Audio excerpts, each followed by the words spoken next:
insanга жашоосунда бир оорчулук өтмөйүн же болсо жашоосуна бир кандай кыйынчылык келбесе болбойт экен. Ал болуп турат экен дайыма. Ошол нерсemiz тагдыр дейбиз. Тагдыр деген нерсе эмне алдын ала жазылган, кандай жазылганса улуу Алла Тааланын билгичтик жана көргөчтүгү менен, жолсо ал-Кадим, Алим сыпаты менен болгон. Эми ошол жөнүндө бир аз биз кантип ошо тагдырга ишенишибиз керек. Жана кантип биз тагдырда өзгө келген, үстүбүзгө келген оорчулуктарды ушул тагдыр экен деп моюнсунуп өтүп кетебиз. Бул менимче аябай важный нерсе, мындай зарыл бир маселелерден бир. Мен матн мындай толук эле окуп кете берем, бирок кез жерден токтойм Кудай кааласа.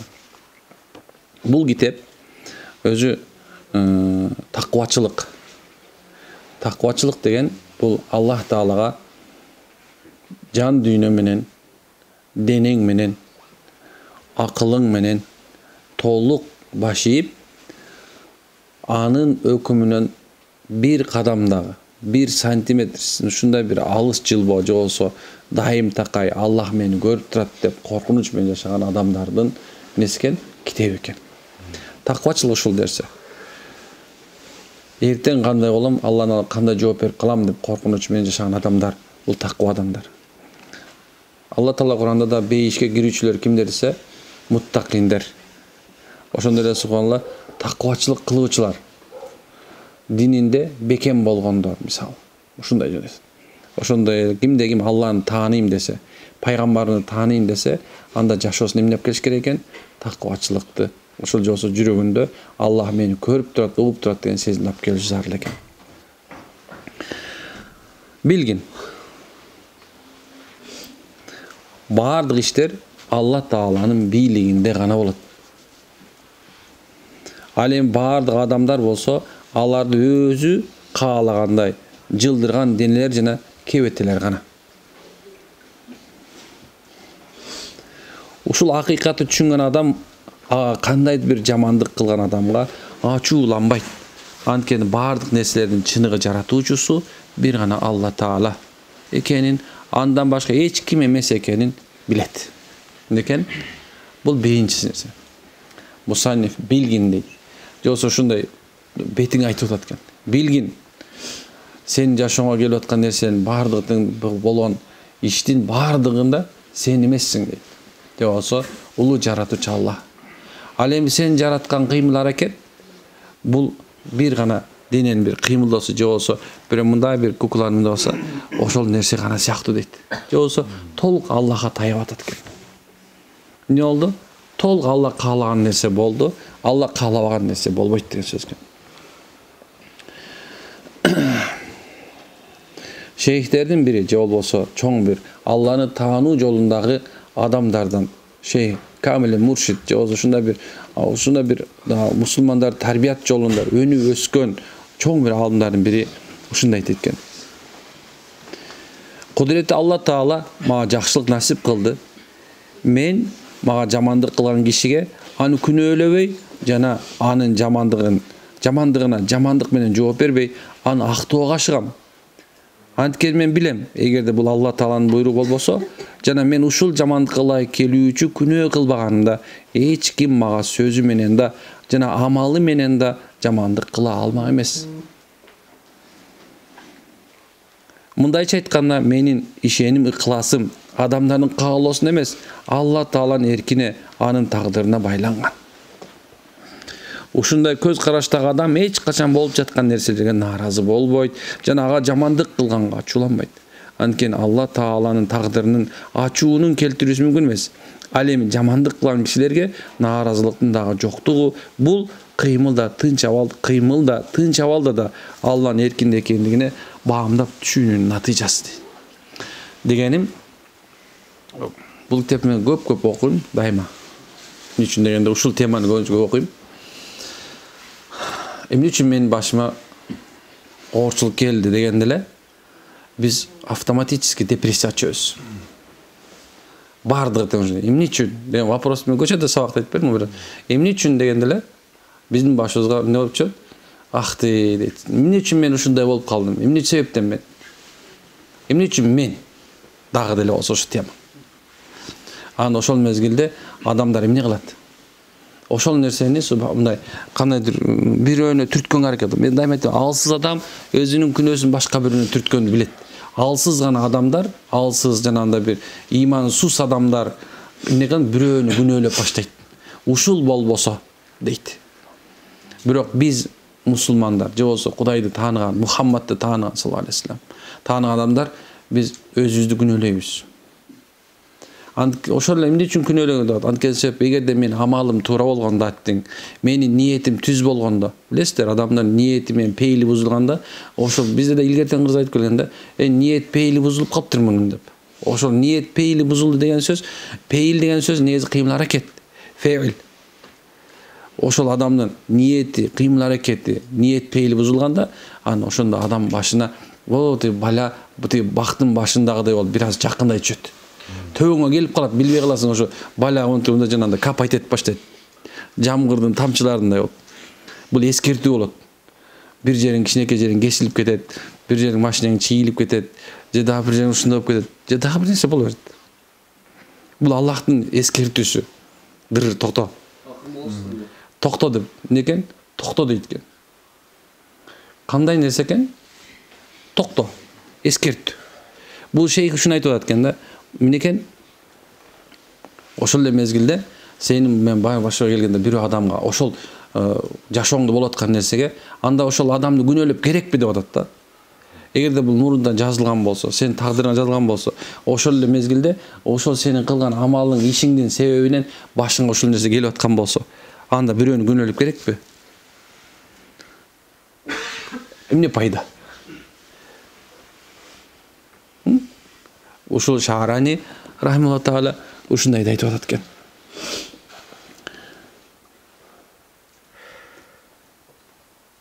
Мындайча айтканда, жамандык кылуучу адамдар камчы сыяктуу. Аны мен бирөө экинчисин урат. Акыл эстүү адам камчы урду дебейт да, аны кармаган адамды урду дейт. Ал эми кудуретти Алла Тааланын тагдырына ачуулануунун жоктугуну, Аллах Тааланын тагдырына ачуулануунун жоктугуна келсек, бул бардык нерсе, бардыгын билүүчү жана өзүнүн кулдарына, эненин балдарына болгон мээримден дагы көбүрөөк мээримди Алланын тагдыры менен болуп жатат деген ишенимдин натыйжасы экен. Ошондой эле турабы? Сени Алла Таала тарбия кылыш. Байда бир айттык элек го. Ушундай бир Имам Газали рахматуллахи ушундай дейт. Эгерде сенин башыңа сыноо келген болсо, ал жөн эле келген жок. Ал жөн эле келген жок. Ал сени сындырып салыш үчүн келген жок тагдырыңа. Сенин башыңа бала келди, проблема келсе, ал сени сындырыш үчүн келген жок. Болгон нерсеси сени эмне кылыш үчүн? Тарбия кылыш үчүн. Дагы болсо да ошондон да кичине алдыда чоңураак бир сыноо турат, ошол нерсеге сени бышырыш үчүн келет. Жакшы мисал келтирген. Сен бул бышасың, бул сен жөн эле келип калган жок бул проблема. Неге бул тагдырыңда бар болчу, бул нерсени кабыл ал. Ушул нерсени мойнуңа ал дагы, келеткан алды жакты өзү кайра башкача аракеттин кылып башта деген сөз. Анткени тагдырга ишен деген ушул да. Тагдырда деген ушул сөзсүз болмок менин башыма. Алла калган жакшынакай кылып жакшы кылып бер деп, эмнеге алдыга жылуу, бул таза эркектин, таза мусулмандын эмнеси экен? Кыла турган иши болот. Алсыз, арсыз, эмне дейт экен? Бирөөнө жүктөйт экен. Билесиздер, шайтандын бир пайгамбар саллаллаху алейхи бир хадис шарифасы бар. Анда ушундай айтат. Качан адам бир кандайдыр бир проблема туш болсо, мисал алса, жашоосунда бир нерсе болбой калган болсо, ошол кап аттың эгерде мындай кылсам жакшы болмок экен, эгерде мындай кылсам жакшы болмок экен десе, шайтанга жол ачкан болот. Шайтанга анын өзүңдүн жүрөгүңө шайтанга жол ачып салган болосуң. Шайтан айтат, ооба, эгерде сен мындай кылганыңда мындай болмок эмес. Эгерде тиги болбогондо мындай болмок эмес дейт дагы сени адаштырып туруп, өзүнүн жанакындай бир, бар го жанагындай жөргөмүчтөр калат, карга жакка жанагындай торлорун. Ошондой тордун бир жагына илтеп, канатын чыгар зыздап кетип, чымын бир канаттын үстүнө экинчи канат жабышып калат го. Ошентип сени мындай бир ошол торго өзүнүн жеми кылганга аракет кылат экен. Эгерде деши болсо, эгерде аттың, эгерде мен мынтип койсом мындай болмок экен, мындай кылсам тигиндей болмок деп, жок, андай болбойт. Сен мен өзүнүн кылган иш аракетибиз, кыймыл аракетибиз, амалыбыз, ниетибиздин эмне экен? Менен колубуз менен аракет кылыштын себеби менен болуп калган бир проблема бул да. Ошон үчүн бул тагдырда бар болчу экен деп Аллахка таянат экенбиз да болду экен, машалла. Бул ачык экен. Эмне кылат экенбиз? Таянат экенбиз кимге? Алла. Тагдырда бул болмок, сөзсүз болмок. Ооруп атасың, бул оорумаксың. Авария болмаксың, авария болмаксың. Боло турган нерсе болду. Эми мындай айтканда, алдыгыны көздөй жылыш керек экен. Токтотуш керек экен. Ойлонуш керек экен. Болду экен. Тагдыр да бул, туурабы? Ушул ишеним ушуреки жакшы да жаман да Алланы. Эмне камчыны айтып атат го. Камчы менен сого турган болсо, камчы соктоп айтпайсың. Камчы кармаган адам сокты, ошо күнөөкөрдө. Туурабы? Ошондой эле Алла Таала сени камчы менен урду. Эй, токто деди. Токто. Мындан да оор болуп калбасын. Коем концертин токтот. Жашооңо аракет кыл деген сөз да болчу. Бул нерселерден жамандык кылган адамды бардык нерсе адамдар тараптан жасалат деген ишенимде болгон адам жек көрөрү айгиленди, белгиленди, же болбосо ачыкталып калды. Күнөөгө баткан жана адамдар тараптан жек көрүнгөн адам кетирген кемчилик күнөөлөрүнө караганчалык чын жүрөктөн өкүнүп, кайгы апага батып жүрөт. Бирок ал адам бул иштерин бардыгы ал төрөлө элек эле тагдырына жазылып калганын түшүнсө, анын жүрөгү жеңилдей түшмөк дейт. Карасаң, некен кандай жеңил мусулмандык, кандай жеңил, машалла. Кандай жеңил да. Ушул эле ойду ойлошуң керек да. Ушундай жеңил, субханалла. А биз жашообузду эмнеге батырабыз? Ар кандай ой, сана, капа, ошол нерсе оңдогонго аракет кылбайсың. Жашоону субханалла канчалык аракет кыла бере турган болсо оңдогонго, ошончолук оңолот. Биз көп убактарда жанагындай бир туура эмес амалдарыбыздан эмес, балки туура эмес ой жүгүртүүбүздөн адашабыз. Биз көп убактарда субханалла жанагындай бир жаман ойлордон, оюбузду контролдой албай калыштан ооруйбуз. Пайгамбар саллаллаху алейхи вассаламдын жанына келип бирөө: "Я Расулла, мен бүгүн баламан ажырадым" деди. Баласынан ажыраптыр. Өлүп каптыр баласы. Пайгамбар саллаллаху алейхи вассалам: "Инна лиллахи ва инна илейхи раджиун" dedi. "Ya Расулла, ушул эле сөзбү" dedi. "Ушул эле сөзбү" dedi. Карасаң кандай? Биз Алла тараптан келгенбиз, Алла Таалага кайтып кеттик. Пайгамбарыбыз кандай үйрөтүп аткан бизди. Алла Тааласы Куранда эмне деп аткан? Качан аларга мусибат, оорчулук, баштан оорчулук келсе мусулмандарга, алар инна лиллахи ва инна илейхи раджиун деп айтышат дейт. Албетте Алла тараптан келген, албетте Алла тарапка кайтып баруучуларданбыз дейт. Жана ошол кылган сабыр үчүн Алла Таала эмне экен? Алдан агып турган дарыяларды вада кылып атат, же болбосо бейишти вада кылып атат экен. Дегени ушул эле ишеним экен да, дагы деле болсочу. Ушундай болмок да. Башкача болмок эмес. Канча аракет кылсаң да сен ушул жерде отурмаксың азыр. Башкача болмок эмес. Жакшылап түшүнөлү ушул нерсени. Ушул нерсени мындай биз дайыма өзүбүзгө эмне кылып алышыбыз керек экен? Мындай бир дайым такай жашооңдо колдонула турган бир чоң бир амалдардан кылыш керек. Кийин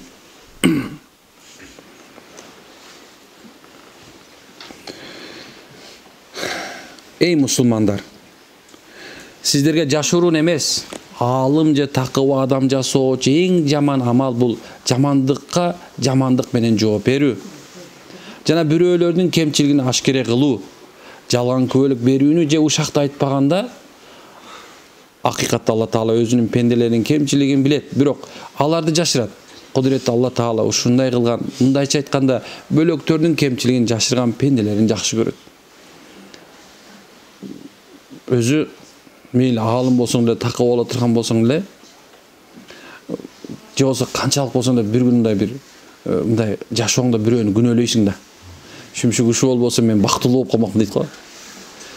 Кайдан сага жолуктум дейт го. Бир эми бар эле го. Анда операция шурик бар го. Ошондо когда я сел на эту баранку деп согот го.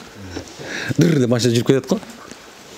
Дегенде эле некен биз көпчүлүк убактарда мен дайыма айта берем да, ошончо биз мындай бирөөнү тапканга аракет кылабыз. Анткенсе сен ушу бир нерседен кутулгуң келип атат да. Анда Алла Таала өзү дозотко туруп берет экен. Мына мени шылтагыла дейт да. Мен кылдым силердики. пендесине ушунча жакшылык кылып атат Аллах таачы. Дагы да болсо мага шылтак кылат деп атат. Мен болбосом силерге эчтеке болбойт болчу.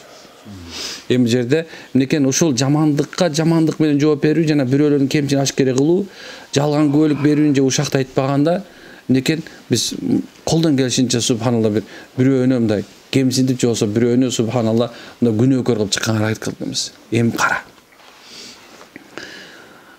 Али Аль-Хавваз рахималлах айткан экен.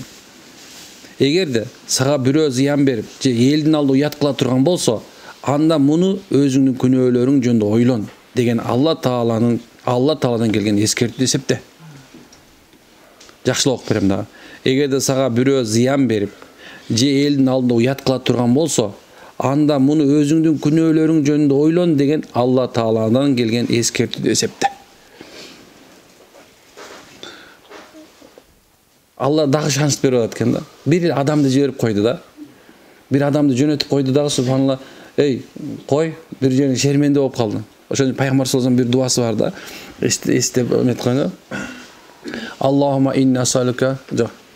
Аллахума инна асалука ал-ауфа вал-афията фи дуnya ахира. Аллахума инна асалука ал-ауфа вал-афията фи дини ва дуnya ахли мали. Аллахума астир аурати ва амин равати. Аллахума хфазни мин байни ядайя мин халфи ва ан ямин ва ан шимал. Min fawqi wa a'udhu bi'azamati min uqtala min tahti. Ayyaysa Пайгамбар саллаллаху алейхи вассалам күнү кылат экен, унутпайт экен, эметкен. Ошо Аллахумма астир аурати дейт. Я Аллах, мен уятымды, мен ушундай бир амалдарымды ашкере кылып адамдарга көрсөтүп салба. Жашырып сал.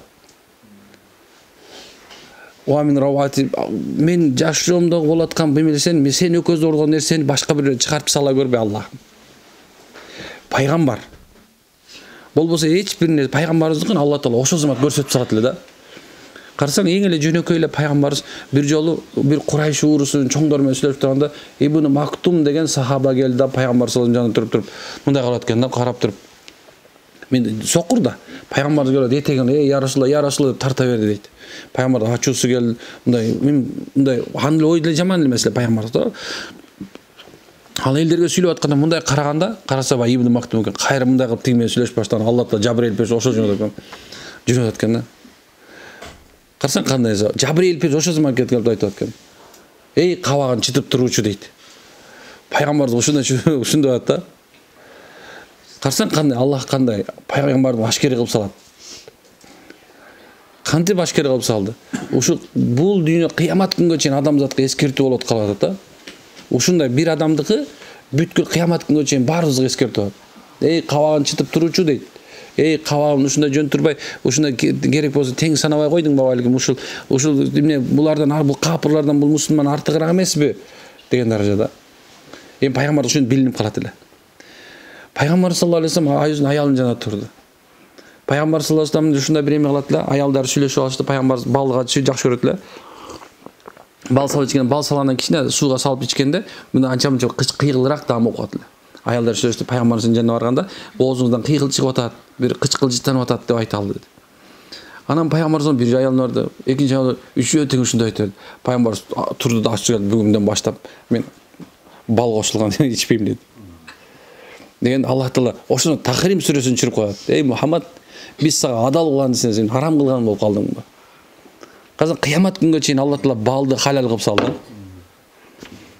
Ошол замат эч ким жок эле. Аялы бар эле, бул пайгамбарыбыз эле. Бирок Аллах Таала ошол замат эми бул кыямат күнгө чейин 14 кылым бою Курандын ичинде субхана Тахрим сүрөсүндө окуп турат. Карасаң, Алла Таала ушинтип бир пайгамбар менен адамзатты тарбиялап аткан болсо, сиз менен биздин башыбызга келген бир адам менен сени, мени өлгөнгө чейин тарбиялап коет экен. Эгер акылың бар болсо. Ушундай нерсе экен. Ошол себептен сенин башыңа келген нерсе жөн эле келген жок экен. Сени тарбиялаш үчүн келип атат. Жок келечекте бир сыноого субханалла, дагы мындан да чоңураак бир сыноого эмне алып келип атат? Аракетиңди кыл, акылыңды тап, ойлон, дагы бир аракет кыл. Балки ушу муну экинчи жолу басып алба. Кыргызда жакшы сөз бар эмес? Сүткө оозу күйгөн айранды үйлөп ичет дейт билесиңер. Бул тагдыр маселесинде. Эмнекен бир жолу сүткө оозуң күйзө турган болсо айранды үйлөп ичесиң. Эмне үчүн ойлоносуң? Деген эртең күндө башкача туура эмес кадам басып алба. Бизде көпчүлүгүбүз ушундай го. Жерге келгенде деле ар ким ар кандай эме менен келет, бирок бир пикир менен чыкканга аракет кылдырабыз да. Кандай пикир, субханалла, өзүң жашооңду оңдойм деген пикирде. Болду, бүгүндөн баштап ажырашпайм, субханалла. Бүгүндөн баштап дагы бир мындай урушуп талашпайм. Бүгүндөн баштап субхан тууганчылыкты курам. Бүгүндөн баштап арак ичпейм. Бүгүндөн баштап наша чекпейм. Бүгүндөн баштап субханалла ушундай бир жакшы бир жашоону аракет кылам деген максатта чыгарган аракет кылабыз да. Эмне себептен? Анткени себеп бул дүйнөдө карасаң кандай нерсе. Бир адамды өлтүргөн бүткүл адамзатты өлтүргөндөй болуп эсептелет. Ал эми бир адамга жакшылык жолго жол көрсөтүп коюу 80 жылдык ибадаттан жакшыраак. 80 жыл бою намаз окуу, 80 жыл. Ошон себептен пайгамбар дин насихатун, дин бул насаат дейт. Ал эми насааттын эң жакшысы сени менен мени өзүңдүн Кудайыңа байлоо. Сени менен менин Кудайым Аллах бизди өзү жакшы көргөн себебинен айтып атат. Мен сага сыноо жиберем, мен сага сүйүнүч жиберем. Ушу күлкүбүздү да Кудай эмне деп койсо, ушу күлкүбүздү да ушундай бир сөз бар кызда. Мындай тоба аш кылса экен, же болбосо ушундай баягы ушул күлкүбүздү насип кылса экен, күлүп алып туруп ушундай. Бул деле болсо кыргыздын жөн эле нерсеси эмес. Анткени себеп бир күлкүнүн аркасында бир жаманчылык турат, сөзсүз. Дайым эле идеальный болуп кетпейт жашооңчу. Дайым эле күлүп жайнап эле сен бизнесиң өсүп, өрчүп эле, жашооңду бири-бириңе сүйүп, мухаббат кылып эле, дайым эле субханалла жаштыгыңда болуп аткандай күч кубаттык менен жашабайсың да, туурабы? Бир күн болсо ал бир күн кетет да ал. Бир күн болсо бир күн кетет ал, калбайт эч качан. Ушуну унутпаңыздар, субханалла. Көчөгүнү субханалла 40 болгон болсоң, бүгүн 41десиң. Калбайт. Бирок пайгамбарыбыз саллаллаху алейхи вассалам ошондой чоң-чоң аалымдардын баары бизге эмне берип атат экен? Стимул берип атат экен да. Кой, дагы да болсо субханалла, сенин дагы өмүрүңдө дагы бир бактылык бар. Аракетиңди кыла бер, эч качан субхан токтобо. Бирөөнү күнөөлөп жашооңду бузуп салба. Болду, аракет кыл. Кылса болобу? Болот.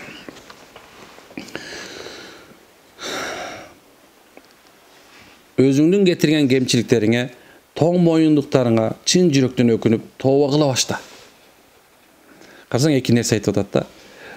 Тоң биринчиси кетирген кемчилик. Кемчилик көп нерсе. Жаңылбас, жаак, мүдүрүлбөс туяк болбойт. Мен дайыма айта берем, бир окуя болду. Бир жерге барсам, мен чакырып калышты үйүнө. Барсам, атасы, күйөөсү, анан баласы экөө тең ичет экен. Экөө тең аябай ичет экен. Ушундай ичет экен, субханалла, башкача эми мен өзү андайды көрбөсөң деле баягы үйлөрүнүн баарын билесиң го. Анан сүйлөшүп отуруп калдык. Эже арманды айтып баштады. Мына бул күйөөм ичет, мен ушинтип эле чуркап жүрөм, бүт арабаны мен тартып атам, жашоом баары ушулар талкап бүтмөй болду, бир жолу оңолбой койду, бир оокат кылбай коюшту, продуктун мен алып келем, жашоомду момундай нерсе мен кылып атам, мен тигинтип атам. Аны угуп отурдук. Аксакал болсо мынтип отуруп чала кызуураак экен, баласы болсо мени жактырбай отурат, баягы мен алып келип алдым. Анан отуруп сүйлөшүп отургандан кийин мен унчуккан жок, эже болгон арманын айтты, 1,5 саат уктук, машалла. Анан баягы аксакал киши үйдүн ээси да эркек. Ачуусу келип турбады, силки да мен кетем. Болду. Туруп кетип калды. Баласы ар жак корону ал кетти. Анан эжеге мен сизге бир нерсе айтсам макулсузбу дедим. Сиз макул болосузбу десем, ооба ушунча чакырып келгенден кийин ушунча бир нерсе кылып кетем. Дедим, биз мындай нерсе айттык да. Сиз бүгүндөн баштап 1 ай бою булар менен тамак ичпейсиз. Жумушуңузда иштейт экенсиз, барып тамагыңызды ичип келе бериңиз. Тамагыңызды ошол жактан ичип келесиз да, эч нерсе болбогондой жатып аласыз. Үйүңүзгө деле эмеңиз жок, буларга көңүл бурбаңыз. Күйөөңүзгө да ичип атканда көңүл бурба, ушул нерсеге көңүл, балаңызга деле көңүл бурбай элеңиз. Сиз өзүңүз жашооңузду небереңиз менен өткөзө бериңиз. Кантип мындай түрүү адам ойлонот да деп баштады. О, түрүү адам ойлонот, туура. Бирок сиз 1 ай бою ушундай кылганга сөз бериңиз. Макул, сөз берем. 1 ай тийишпейсиз. Анан мен бир кишиге мындай түшүндүрүп бердим. Эгерде ушундай бир жер мындай адамды тытылып кете турган болсо, же болбосо кесилип кете турган болсо, кесилсе, ал жер акырында отурумда эмне плазма тигиндей деп коебуз го, тигиндей мынтип отуруп акырында эмне болот? Карттанат, туурабы? Карттангандан кийин аны карт улам кыра бере турган болсоң, ал эч качан субханалла эмне болбойт? Айыкпайт. Ошон себептен сиз эгерде бул кишилердин күйөөңүздүн да балаңыздын жалаң гана сен алкаш, акмак, шүмшүк, сендей ушуну сен баардык мен тагдырымды буздуң, сен болбосоң жашоо ушундай болмок эмес, силер кылдыңар, мына мен бактысыз болуп калдым деп кыйкыра бериш менен субханалла кайра эле баягыда карттык тута бергендей. Жакшылыгын ойлоп көрсөң жакшылап. Ар бир айтат. Баласы ичип кеткен, сен акмак, алкаш, күйөөсү, аялы ушундай болсо сен бузук, акмак, сен болбосоң, анан макул деди же түшүндүм. Бир нече убакыт унутуп калыптым. Биринде күнү баягы эже телефон чалып калды. Мен бир машина жөнөттүм, келе каласызбы? Онун убакытым жок болсо, жок, бир 15-20 мүнөт келет. Макул 15 мүнөт. Анан машина жөнөттүп бара калдык. Барсак, баягы киши машалла баягы киши жок. Сакал коюлду. Анан баласы 3 күнгө кетти даватка. Анан эрмек дейт, айлам болду эке, мен сени айткандай кылдым дейт. Мен өзүмдү күнөөкөр экенин сездим дейт. Мен ушуларды ичип жүргөнүнө мен себеп экенмин деди. Көрсөм мен Кудай кылып алып турмун өзүмдү дейт. Буларды оңдоп аткандай ушуну. Мен ошо бир ай бою, 15 күндөн кийин эле унчуп койгон, 15 күн отун жарылып баштады дейт. 15 күн эшик алышып болуп баштады дейт. Балам эмнедир эртең менен туруп, кечинде болсо тезирээк бир жумуш таап кал. Ошентип туруп анан ушундай экен, мына бир айга жетпей эле дейт да, бир айга жетпей эле. Ойко ушундай болуп калды. Көрсөм мен буларды бузуп жүргөн турбайм деди. Карасаң кээ бирде сен өзүң оңдоп жүргөндөрдүн катарында сезип, өзүңдү мындай бир высший категорияда бир кандай мугалим катары көрүп жүргөндөр бар го. Бирок ал андай эмес. Сен высший категориядагы бузгуч мугалимсиң. Сен акмаксың. Ошонун себебинен субхана сен адамдарга жакшылык, өз үй бүлөңө да жакшылык алып келип бере албайсың. Ойланып көрө турган болсоң, сен кемчилигиң эмне экен? Биринчиден өзүңдүн кемчилигиң бул өзүңдү башка бирөөнүн өйдө коюшуң. Качан сен өзүңдү бирөөнүн өйдө, кичине өйдө кое турган болсоң, ошол замат сен шайтандын келбетин кийесиң. Билесиздер, жөнөкөйлүктүн биринчи нерсеси өзүнүн кемчилигин дайыма мойнуна алып жүрүү, бул жөнөкөйлүктүн башаты болуп эсептелет. Качан шайтан алейхилана, шайтан адамзаттын душманы, адуллу Алланын душманы. Өзүн гана мен дегенде, өзүнүн кемчилигин унутуп калганда, ким экенин унутуп калганда, ал шайтан болгон. Ошо кемчиликтен ушундай. Кээ бир убактарда субханалла өзүнүн кемчилигин көрбөстөн, башка бирөөнүн кемчилигин көрүп алган адамдар өзүлөрү бузуктар болуп эсептелет. Пайгамбар саллаллаху алейхи вассалам ошончо бекер айткан эмес. Эл бузулуп кетти деген адамды көрсөңөр, ошол биринчи бузук экенин билгиле деген. Ушундай экен.